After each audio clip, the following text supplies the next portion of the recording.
Hello everyone, I welcome you all in your accountancy class. In our last video, we have started our new chapter which was subsidiary books. तो वहाँ हमने basic discussions की थी कि subsidiary books क्या हैं, कितने types में होती हैं। तो फर्स्ट जो हमारी सब्सिडरी बुक होती है वो है परचेज बुक। तो यहाँ हम सारी परचेज से रिलेटेड ट्रांजैक्शंस को रिकॉर्ड करेंगे। अब यहाँ कुछ इम्पोर्टेंट बातें आपको ध्यान में रखनी है। परचेज रिलेटेड ट्रांजैक्शंस को रिकॉर्ड करेंगे, दैट इज ओके, बट कौन सी परचेज होगी, क्या कुछ रिकॉर्ड करेंगे, वो सब इम्पोर्टेंट चीज़ें हैं जो हम डिस्कस करेंगे। तो देखिए, परचेज का मतलब सबसे पहले तो क्या होता है वो हमें बहुत क्लियर होना चाहिए।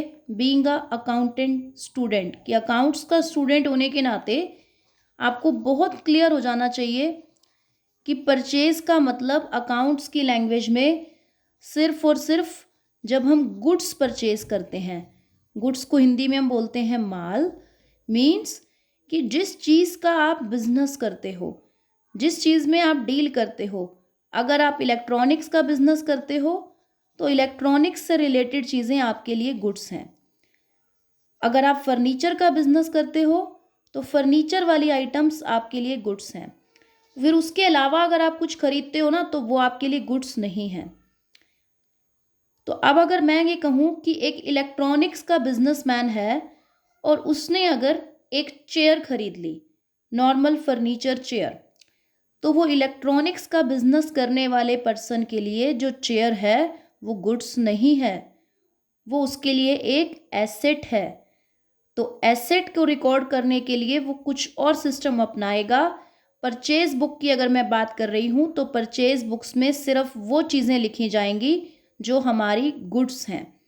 अगर मैं फर्नीचर के बिजनेस में हूँ तो फर्नीचर वाली सारी आइटम्स को मैं अपनी परचेज बुक में लिखूंगी।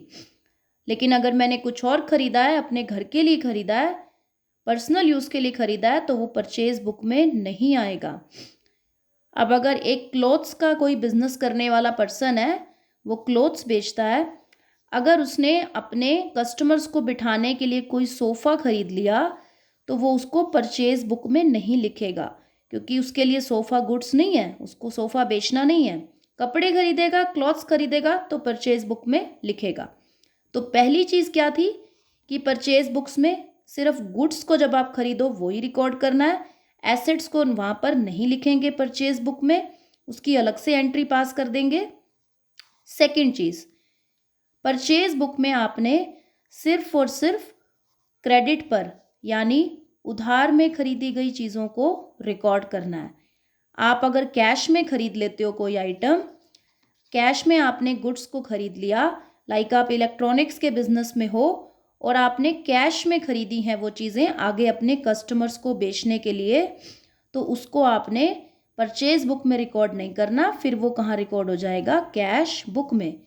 तो परचेज बुक में सिर्फ और सिर्फ जो है वो क्रेडिट में खरीदी गई, उधार में खरीदी गई आइटम्स आती हैं। ठीक है, तो दोनों बातें ध्यान रखेंगे। जब आपको सम दिया जाए पहले ही देख लो कि किस चीज़ का बिजनेसमैन है, तो फिर आगे स्टेटमेंट में जो चीज़ें परचेज की गई हैं अगर वो उसकी गुड्स हैं तो परचेज बुक में लिखते जाओ, और ये भी देख के लिखो कि वो क्रेडिट में परचेज हो, कैश में है तो छोड़ दो, परचेज बुक में उसकी एंट्री मत करो। अब बात आ जाती है दूसरी जो इम्पोर्टेंट है, वो है जीएसटी। देखो, आपको सबको पता है कि आजकल हम जो भी चीज़ खरीदते हैं उसके ऊपर हमें जीएसटी पे करना होता है। जीएसटी का मतलब होता है गुड्स एंड सर्विसेज टैक्स। हमारी गवर्नमेंट कहती है कि कोई भी आप गुड्स लो या सर्विसेज लो, उसके ऊपर आपको एक टैक्स पे करना होगा, जिसको शॉर्ट में कह दिया जाता है जीएसटी। अलग अलग तरह की कैटेगरी की आइटम्स पर गवर्नमेंट ने अलग अलग तरह का जीएसटी डिसाइड किया हुआ है। अगर तो आप जीएसटी को पे करते हो, आपने कुछ खरीदा तो आप किसी को पे ही करोगे जीएसटी, तो उस टाइम पर उसको कहा जाता है इनपुट जीएसटी, कि आपने पे किया है तो इनपुट। और अगर आप अपने कस्टमर को कुछ सेल कर रहे हो तो जीएसटी आपको जो है वो रिसीव होगा अपने कस्टमर से। तो उस टाइम पे उसको कहा जाता है आउटपुट जीएसटी। ये तो हो गई दो इम्पोर्टेंट बातें। अब यहाँ पर एक और चीज़, अगर तो आप अपने ही सेम स्टेट से, जैसे आप हरियाणा से बिलोंग करते हो और आप हरियाणा से ही कुछ लेन देन कर रहे हो बिजनेस का, गुड्स का, तो वो हो गई सेम स्टेट। और अगर आपकी स्टेट हो जाती है चेंज, यानी आप हरियाणा के हो और आप पंजाब, राजस्थान, अलग अलग गुजरात, अलग अलग स्टेट से जो है वो डीलिंग कर रहे हो, तो यहाँ दो अलग अलग चीज़ें हो गई, सेम स्टेट या अदर स्टेट। तो अगर तो है मेरा सेम स्टेट, तो आपको जो जीएसटी है वो दो लेवल्स पर पे करना पड़ता है। एक को कहा जाता है सीजीएसटी, दूसरा होता है एसजीएसटी। सी का मतलब यहाँ पर है सेंट्रल, जीएसटी आपको मालूम हो गया, goods and services tax. S का मतलब हो जाता है स्टेट। तो ये जो आपका जीएसटी है ये दो लेवल्स पर पे होगा। एक आपकी स्टेट गवर्नमेंट, यानी आपके स्टेट की गवर्नमेंट हरियाणा सरकार को जाएगा, और बाकी का हिस्सा सेंट्रल गवर्नमेंट यानी इंडिया की जो मेन ऊपर गवर्नमेंट बैठी है उन्हें जाएगा। तो जब सेम स्टेट होगी तो जीएसटी दो पार्ट्स में पे होगा, लाइक दोनों ही 6% हो जाएंगे, और दोनों हमेशा इक्वल होते हैं, कभी भी रेट दोनों की अलग अलग नहीं होती। तो दोनों 6% पे हो गए या दोनों ही 9% पे हो गए, वो आइटम पे डिपेंड है कि उस आइटम पर गवर्नमेंट ने कितना जीएसटी चार्ज करने का रूल बनाया है। तो ये दो लेवल्स पर पे होता है जीएसटी। कब? जब आप सेम स्टेट में डीलिंग करोगे। अगर आप other state, out of Haryana जाकर के डील करते हो बिजनेस में, तो जीएसटी आपको एक सिंगल लेवल पर ही पे करना होता है, जिसे कहा जाता है आईजीएसटी। आई का मतलब यहाँ पर होता है इंटीग्रेटेड। इंटीग्रेटेड का मतलब होता है कि आपने जीएसटी इकट्ठा ही दे दिया, आपने सीधा इंडिया गवर्नमेंट को इकट्ठा जीएसटी दे दिया। तो अगर आप यहाँ 6% दे रहे थे तो आप यहाँ पे सीधा 12% दे दोगे टोटल। अगर 9% दो लेवल पर दे रहे थे, क्योंकि गुड्स की जो कैटेगरी है वो तो सेम है ना, अगर हम इलेक्ट्रॉनिक में डील कर रहे हैं उसके ऊपर अगर लगता ही 18% है, या तो 9% दो लेवल पे दे दो अगर आपका स्टेट वही है। आउट ऑफ स्टेट जा रहे हो तो सीधा 18% दे दो एक ही बार। तो जीएसटी का अमाउंट उतना रहेगा, बस ये है कि यहाँ दो अलग अलग सरकारों के पास गया, यहाँ सीधा एक ही बार चला गया, टोटल 18। तो उतने ही अमाउंट को जीएसटी को पे करना है। तो अब ये आप सम में देखोगे कि आपका स्टेट सेम है या स्टेट अलग है, उसके हिसाब से आपका कॉलम बन जाएगा। जितने की भी गुड्स हैं परचेज की हुई, जीएसटी का परसेंटेज देख के उसके हिसाब से जीएसटी कैलकुलेट कर लेना है। और यहाँ पर आप इनपुट जीएसटी है क्योंकि आपने पे करना है आपके सप्लायर को। तो अब हम देखते हैं हमारी परचेज बुक का फॉर्मेट। ये आपके सामने है परचेज बुक का फॉर्मेट।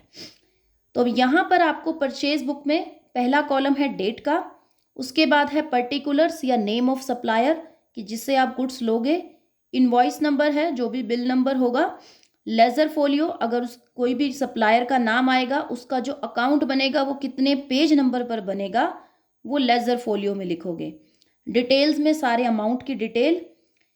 उसके बाद है नेक्स्ट आपके पास कि इनपुट जीएसटी होगा आपका, इनपुट सीजीएसटी, एसजीएसटी।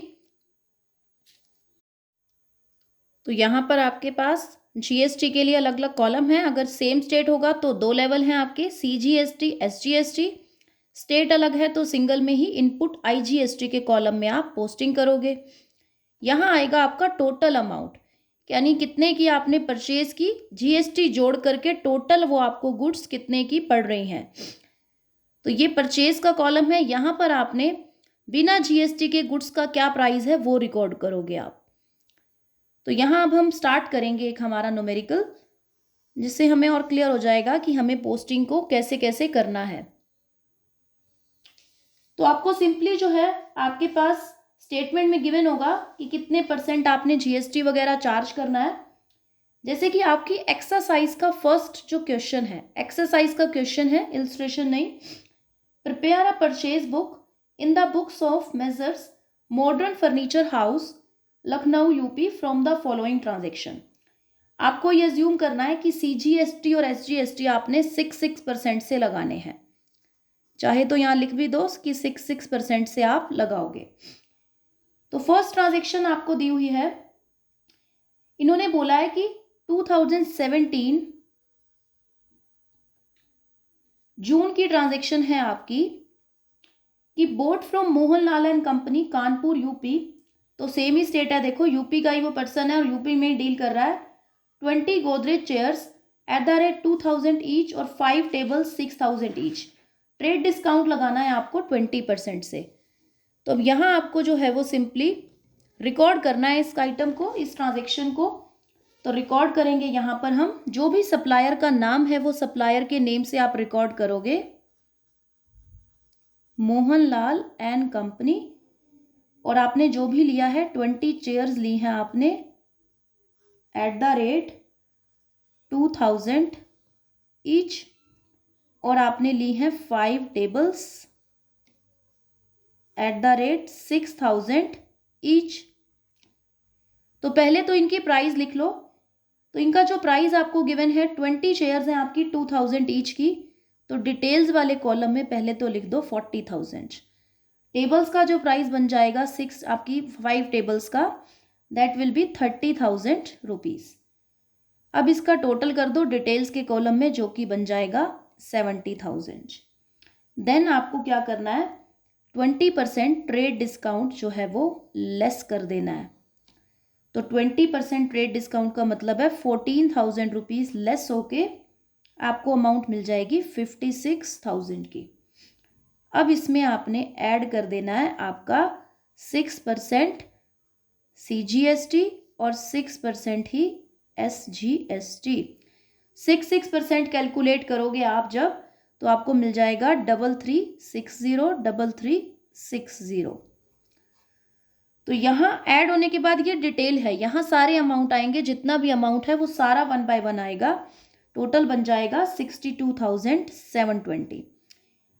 अब आपको ये तो आपने निकाला, यहाँ परचेज के कॉलम में बिना GST के जितने की गुड्स बन रही हैं 56,000 की बन रही हैं बिना GST के, वो रिकॉर्ड कर दो।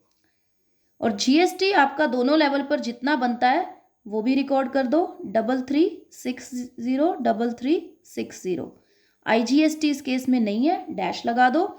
और टोटल कितने की गुड्स आपको बन रही हैं GST का जोड़ने के बाद, गुड्स का प्राइस कितना हो गया है 62,720। क्लियर है? तो टोटल के कॉलम में टोटल, डिटेल में सारी डिटेल, परचेज के कॉलम में बिना GST के गुड्स का प्राइस, और ये आपका दोनों लेवल का GST। इसी तरह से नेक्स्ट आपकी ट्रांजैक्शन को आप रिकॉर्ड करोगे। 1 बाय 1 सारी ट्रांजैक्शंस को हम रिकॉर्ड करेंगे और लास्ट में आके उनका कर देंगे टोटल। तो ये आपके लिए एक जो है वो डेमो था कि आपने कैसे करना है। आगे 1 बाय 1 फर्दर वीडियोस में हम और न्यूमेरिकल्स को भी डिस्कस करेंगे। तो नेक्स्ट आपकी जो आइटम है वो आपको कहता है कि नेक्स्ट आपने किया है भारत भूषण एंड सन्स से 5 अलमीराज को परचेज किया है, जो कि है आपकी 12,000 ईच। तो यहां आप नोट करेंगे भारत भूषण एंड सन्स, तो उनसे आपने जो है क्या डीलिंग की है, 5 अलमीरा ली है 12,000 ईच की, एंड 2 रिवॉल्विंग चेयर्स ली हैं 20,000 ईच की। तो रिकॉर्ड कर दो, इनका जो भी अमाउंट बनता है 60,000 बन जाएगा आपका अलमीराज का, और रिवॉल्विंग चेयर का बन जाएगा आपका 40,000। टोटल हो गया 1 लाख रुपीज़।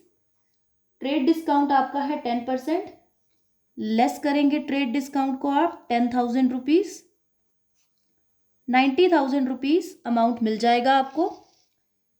अब आपको लगाना है GST 90,000 के ऊपर, 6% से आपका जो है वो GST लग जाएगा, CGST और SGST के 2 लेवल्स, 5400 और 5400।